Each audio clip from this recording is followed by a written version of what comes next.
हे कृष्ण करुणा सिंधु दीनबंधु जगतपते गोपेश गोपिका कांत राधा कांत नमस्तुते तप्त कांचन गौरांगी राधे वृंदावनेश्वरी वृषभानुसुते देवी प्रणमामि हरि प्रिये।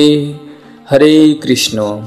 प्रिय दर्शक बंधुगण, ভারতবর্ষের আধ্যাত্মিক শাস্ত্র অনুযায়ী যতগুলো ব্রত রয়েছে তার মধ্যে অন্যতম শ্রেষ্ঠ ব্রত হল একাদশী ব্রত।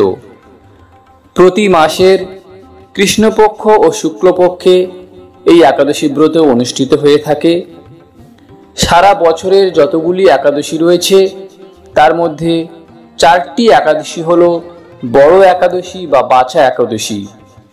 যারা সারা বছর ধরে সমস্ত একাদশী ব্রত পালন করতে পারেন না তারা বেছে বেছে এই বড় 4টি একাদশী করে বলে একে বলা হয় বাছা একাদশী।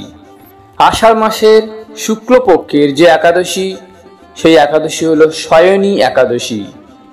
এই শয়ন একাদশী হলো বাছা একাদশীর মধ্যে অন্যতম।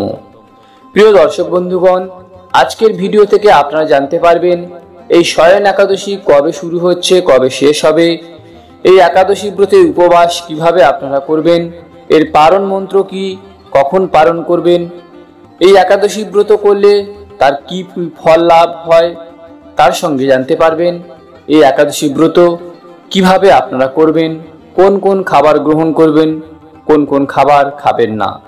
প্রিয় দর্শক বন্ধুগণ, সবাই একাদশী ব্রত পালন করুন এবং শ্রীহরির কৃপা আপনারা সবাই লাভ করুন। ভিডিওটি যদি আপনাদের ভালো লাগে তাহলে অবশ্যই লাইক শেয়ার করে দেবেন। যদি আপনি আমাদের চ্যানেলে নতুন হন তাহলে অবশ্যই চ্যানেলটি সাবস্ক্রাইব করে পাশের বেল আইকনটি ক্লিক করে দেবেন, তাহলে সমস্ত ভিডিও সবার আগে আপনারা পেয়ে যাবেন।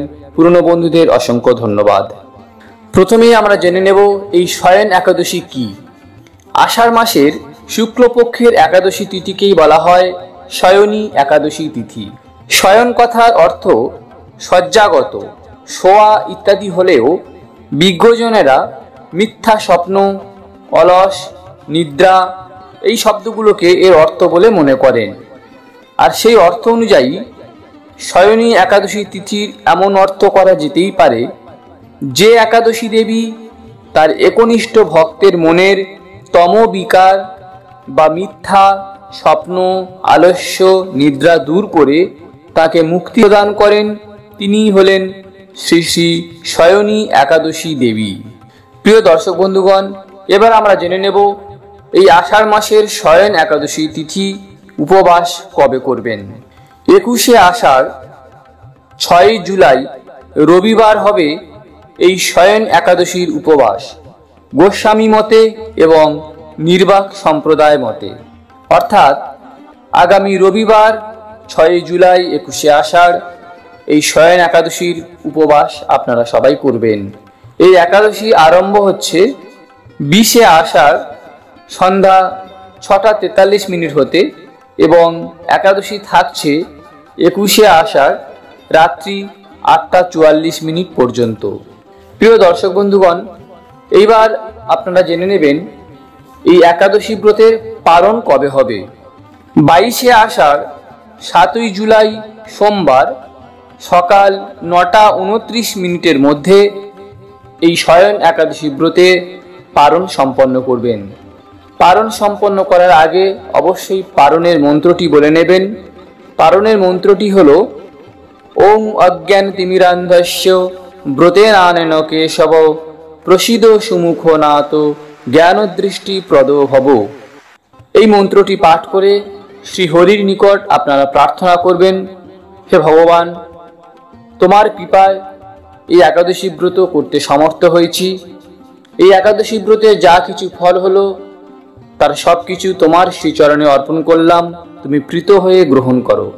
এভাবেই একাদশী ব্রতের সমস্ত ফল আপনি শ্রীহরির চরণে অর্পণ করে তুলসী পাতা এবং মহাপ্রসাদ অথবা অন্ন মুখে দিয়ে এই একাদশী ব্রতের পালন সম্পন্ন করবেন। প্রিয় দর্শক বন্ধুগণ, এবার দেখে নেওয়া যাক একাদশী ব্রতের ফল কি, অর্থাৎ একাদশী ব্রত করলে কি কি ফল লাভ হতে পারে। আপনারা নিশ্চয়ই প্রতিটি একাদশী করেন, তাই একাদশী ব্রতের ফল সম্পর্কে নতুনত্ব তেমন কিছুই নেই। আপনারা সবাই জানেন যে এই একাদশী ব্রত পালন করলে আপনাদের সমস্ত পাপ সমূহ ধ্বংস হয়ে যাবে। অর্থাৎ এই একাদশীর উপবাসের মধ্য দিয়ে মানুষের 11টি ইন্দ্রিয় যে সমস্ত পাপ করে তা সম্পূর্ণরূপে ক্ষয় হয়ে যায় এই উপবাসের মাধ্যমে। একাদশীর সমান পাপোদ্ধারক আর কোনো ব্রতের মধ্যেই দেখা যায় না। একাদশী ব্রত চতুর্বর্গ ফল প্রদান করতে পারে, অর্থাৎ ধর্ম, অর্থ, কাম, মোক্ষ এই 4টি ফল প্রদান করে এই একাদশী ব্রত। প্রতিটা ব্যক্তি তাদের যে মনস্কামনা সেই মনস্কামনা পূর্ণ হয়ে যায় যদি একাদশী ব্রত সঠিক শাস্ত্রীয় বিধি মেনে পালন করতে পারে। এবার দেখে নেওয়া যাক এই একাদশী ব্রত কিভাবে আপনারা সম্পন্ন করবেন। সাধারণত একাদশী ব্রতের দিন আমরা উপবাস করে থাকি, অর্থাৎ শ্রীহরির নিকট, শ্রী ভগবানের নিকট আমরা অবস্থান করে থাকি। এই দিন আপনারা শুদ্ধ দেহে এবং শুদ্ধ মনে শ্রী ভগবানের অর্চনা করবেন, শ্রী ভগবানের পূজা করবেন, জপ, ধ্যান এই সমস্ত জিনিসগুলো অবশ্যই করবেন। তার সঙ্গে সৎ গ্রন্থ অর্থাৎ গীতা, ভাগবত, পুরাণ, মহাভারত যা কিছু রয়েছে তা অবশ্যই পাঠ করবেন এবং সৎসঙ্গ করবেন। এই একাদশী ব্রতের দিন কোনো অন্যায় আচরণ করবেন না, কোনো অসৎ কাজ করবেন না। চেষ্টা করবেন এই একাদশী ব্রতের দিন কম কথা বলার। খুব ভালো হয় যদি মৌন ব্রত অবলম্বন করা যায়। যদি তা সম্ভব না হয় তাহলে অবশ্যই কম কথা বলবেন এবং সবসময় সারাক্ষণ শ্রীনাম অর্থাৎ ভগবানের প্রিয় নাম, গুরুদত্ত মন্ত্র যা কিছু আপনার আছে তাই জপ করবেন। প্রিয় দর্শক বন্ধুগণ, এবার আপনারা দেখে নেবেন যে একাদশী ব্রতের দিনে কি কি খাবেন না। সাধারণত শাস্ত্র নির্দেশ করে যে একাদশী ব্রতের দিনে পঞ্চ শস্য খাওয়া যায় না। ভবিষ্য পুরাণে তাই বলা রয়েছে, বিষ্ণু পূজা পরায়ণ ব্যক্তি শুক্ল কৃষ্ণ উভয় পক্ষের মধ্যে কোনো একাদশীর দিনে ভোজন করবে না। ব্রহ্মহত্যা প্রভৃতি যে সকল পাপ আছে একাদশীর দিনে সেই সমুদয় পাপই অন্নকে আশ্রয় করে থাকে। তাই প্রিয় বন্ধুগণ, আপনারা একাদশী ব্রতের দিনে পঞ্চ রবি শস্য আপনারা গ্রহণ করবেন না। এই পঞ্চ রবি শস্য বাদ দিয়ে আপনারা বিভিন্ন শাক সবজি, ফল, জল, দুধ এগুলো গ্রহণ করতে পারেন। খুব ভালো হয় যদি আপনারা শুধুমাত্র জল পান করে এই একাদশী ব্রত পালন করতে পারেন। তাহলে সেক্ষেত্রে অটোফেজি বলে একটি প্রক্রিয়া আপনার দেহে শুরু হতে পারে, যার জন্য আপনি আগের থেকে আরও বেশি সজীব থাকবেন এবং আপনার দেহে যদি কোনো প্রদাহ বা ব্যথা ইত্যাদি হয়ে থাকে তারও উপশম পাবেন। তবে সমস্ত ব্যক্তিরাই অটোফেজি করতে পারবেন না। যারা বৃদ্ধ বা যারা রোগাক্রান্ত তারা এই অটোফেজি করবেন না। যারা সুস্থ সবল তারা অটোফেজির মাধ্যমে এই একাদশী ব্রত পালন করতে পারেন।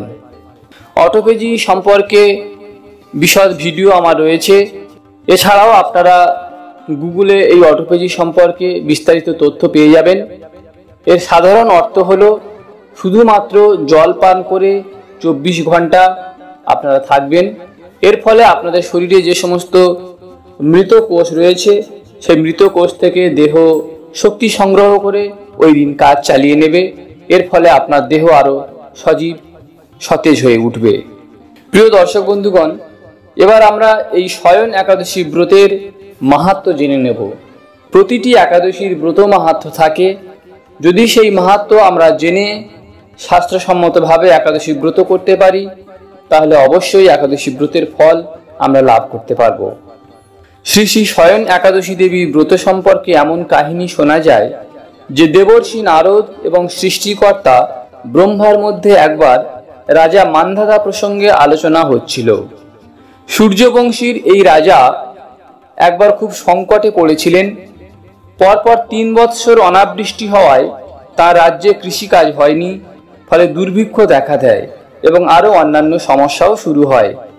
রাজার মনে হয় তিনি হয়তো তার রাজ্যের দেবতা ও ব্রাহ্মণ পণ্ডিতদের যথাযোগ্য সেবা অর্চন করতে পারেননি, আর সে কারণেই এই অবস্থা।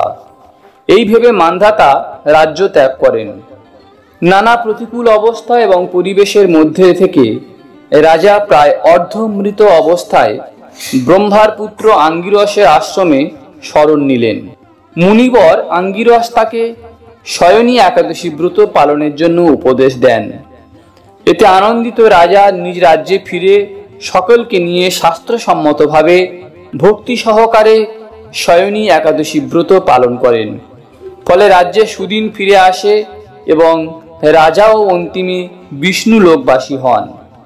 এই কাহিনী শুনিয়ে ভগবান শ্রীকৃষ্ণ যুধিষ্ঠির প্রমুখগণকে সবিস্তারে জানিয়ে বলেন, এই শয়নী একাদশী ব্রত মানবের মুক্তি লাভের সহায়ক। প্রিয় দর্শক বন্ধুগণ, আপনারা নিজেরা একাদশী ব্রত পালন করুন এবং আপনাদের আত্মীয় বন্ধু পরিজন যারা রয়েছেন তাদেরকে উৎসাহ প্রদান করুন এই একাদশী ব্রত শাস্ত্রসম্মতভাবে পালন করতে, এবং পঞ্চশস্য যেন কোনোভাবেই এই দিন গ্রহণ না করে তার জন্য আপনার প্রিয় আত্মীয় বন্ধুদের হিতাকাঙ্ক্ষী হয়ে উঠুন। ভগবান শ্রীকৃষ্ণ আপনাদের সবার মঙ্গল করুক, আপনাদের প্রত্যেকের ব্রত সফল হয়ে উঠুক, এই কামনা করে আজকের ভিডিও এখানে শেষ করলাম। ভালো লাগলে লাইক করবেন, শেয়ার করে দেবেন, চ্যানেলটি সাবস্ক্রাইব করে অমৃতবাড়ির পাশে থাকবেন। ওং সর্বে ভবন্তু সুখিনা, সর্বে সন্তু নিরাময়া, সর্বে ভদ্রাণি পশ্যন্তু, মা কশ্চিৎ দুঃখ ভাগ ভবেৎ। হরি ওম তৎসৎ।